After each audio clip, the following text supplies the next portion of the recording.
Welcome to the Deep Dive.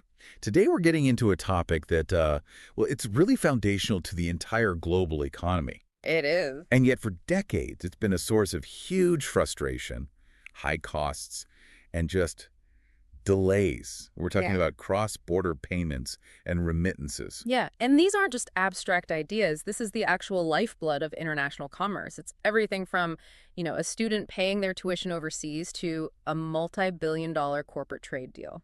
And crucially, the money that migrant workers send back home to their families, billions of dollars. Absolutely. Billions. And when you hear that number, billions moving every single day, Hmm. you just assume the system behind it must be this, I don't know, this frictionless marvel of engineering. You would think so, wouldn't you? But that's the paradox we have to unpack here. Yeah. Global money movement has, historically at least, been incredibly slow and expensive. It feels like sending an email that takes 3 days to arrive and costs you $20. That's a perfect analogy, and that complexity is precisely where the friction comes from. You're dealing with money crossing borders, different time zones, clashing regulations, multiple currency conversions. It's a mess. So for this deep dive, we're going to explore why the traditional system was built that way. And then the more exciting part, we're going to pinpoint the exact technologies and country-level strategies that are finally getting rid of that friction, that are driving real speed and transparency. Okay, let's start with the basics. Yeah. Let's ground ourselves in that established method. If I or my bank or some big company wants to send money to another country, what's the traditional plumbing that actually handles that? Right. So we call that the correspondent banking system. It's the original bedrock, and it's still heavily used in major financial centers like the US and the UK. Correspondent banking. Yeah. And to put it simply, banks hold accounts with one another across borders. So if Bank A in London needs to send money to Bank Z in Sydney, but they don't have a direct link. Which they probably don't. Exactly. The money has to move through a chain of other banks, Bank B, then Bank C, and so on, until it finally reaches the destination. So it's not a direct flight. It's a global financial relay race, with every bank in that chain acting as a necessary but slow middleman. A slow and expensive middleman. And this is where we need to clarify the role of the most famous name in this whole space, SWIFT. Ah, yes. Everyone's heard of SWIFT. Everyone has. And people often think SWIFT moves the money, but it doesn't. SWIFT, the Society for Worldwide Interbank Financial Telecommunication, it doesn't move a single dollar. So what does it do? It provides the secure messaging, the instructions. It tells Bank B, C, and Z what to do, how much to credit, who to pay. But the actual funds still have to move through those correspondent accounts. That is such a critical distinction. So the consequence of this chain, why does it create these notorious delays and high costs? It really boils down to time, cost, and, risk management. Every single intermediary in that chain has to manage its own liquidity. It has to perform compliance checks. The KYC and anti-money laundering stuff. Yeah, right. Know your customer. Anti-money laundering. And of course, each one takes a fee for its service, which is often compounded by foreign exchange spreads. Which means settlement can take anywhere from 24 hours to, several days. Yeah. Especially if there's a compliance issue or a time zone mismatch somewhere along the line. It gets snagged so easily. And for you, the sender, that chain means you're not paying just one fee. You're paying a series of unpredictable fees that get skimmed off by those different banks along the way. Exactly. And for individuals, people using traditional remittance services, those fees have historically been just exorbitant. Sometimes, 7% or even more. Which is a huge tax on lower-income workers just trying to send money home. Now, before we completely write off this old system, we should probably acknowledge it's not just going to vanish overnight. No, that's a very fair point. The correspondent system is still fundamental for certain types of transactions. Think massive, high-value, complex stuff like trade finance or huge corporate payments. Things that need that heavy-duty compliance framework. Precisely. They demand that established rigor that's been built up over decades. But for, pretty much everything else, e-commerce, small business payments, and especially remittances, it's just really inefficient. So we've established the legacy system is imperfect. Yeah. Let's pivot now to the modernization. Starting back in the US and the UK, which are, historically tied to that SWIFT model. How are they trying to improve the old rails? Well, they're basically retrofitting the pipes, if you will. The UK banking sector, especially, has seen a lot of adoption of something called Swift GP. Global payments innovation. Exactly. And this is much more than just, improved tracking. It's a real overhaul that gives you end-to-end real-time confirmation of a payment from the second it leaves the sender until it's credited. Why is that confirmation piece so important? Because transparency reduces friction and risk. Before GPI, if your money got stuck somewhere between Bank C and Bank D, nobody had a clue where it was or why. The famous black box of payments. It was a total black box. With GPI, banks have instant visibility into the fees, the status of the transfer. It cuts down on customer service calls and just makes the whole thing more predictable. At the same time, the UK's regulatory environment sort of opened the door for companies like Wise and Revolut to just explode onto the scene. It really did. What was the strategic shift they leveraged that the big banks initially missed? They were just faster, cheaper, and totally transparent. They offered the mid-market exchange rate, not the terrible rates banks would give you with huge hidden spreads. And they used technology to bypass those slow correspondent chains entirely, which I think we'll get into more later. And the UK is also moving to something called ISO 2022. Yes, which is a critical piece of future-proofing this. Let's pause on that for a second. ISO 2022. It's a data standard. That sounds inherently boring. Why is it revolutionary? It's because it's data-rich messaging. The old Swift messages were like sending a postcard, very limited space, very cryptic. ISO 2022 is like sending a detailed email with attachments. So you can include way more information. So much more. Richer, structured data can go along with the payment. Invoice numbers, regulatory codes, detailed beneficiary info. And this is revolutionary because it lets computers handle compliance instantly. It enables something called straight-through processing. Got it. So instead of a human reviewer flagging a payment because the reference just says invoice, the machine can see all the details and approve it instantly. Precisely. Now, let's leave the West, which is largely, retrofitting these old pipes, and look at the places that are building entirely new rails from the ground up. Let's start with India. India is a huge piece of this puzzle.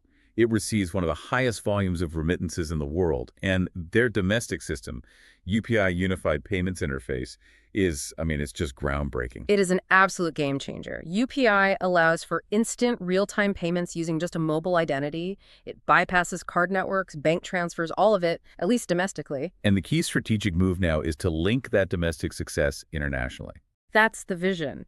If you can connect UPI to, say, a system in the UAE where so many Indian workers are, you suddenly cut out all the correspondent banks, all the fees, all the delays for that critical remittance corridor. And India's strong digital identity system helps make sure all of that is secure. It does. And this whole concept of linking domestic instant payment systems, it brings us to the real template setter here, Singapore. Right. Singapore has positioned itself as this global financial hub, and they are fiercely focused on interoperability. And the linkage between Singapore's Pay Now and Thailand's Prompt Pay is the model that everybody else is now watching very closely. So walk us through that. How does that linkage completely bypass the old correspondent chain? Okay, so think of it this way.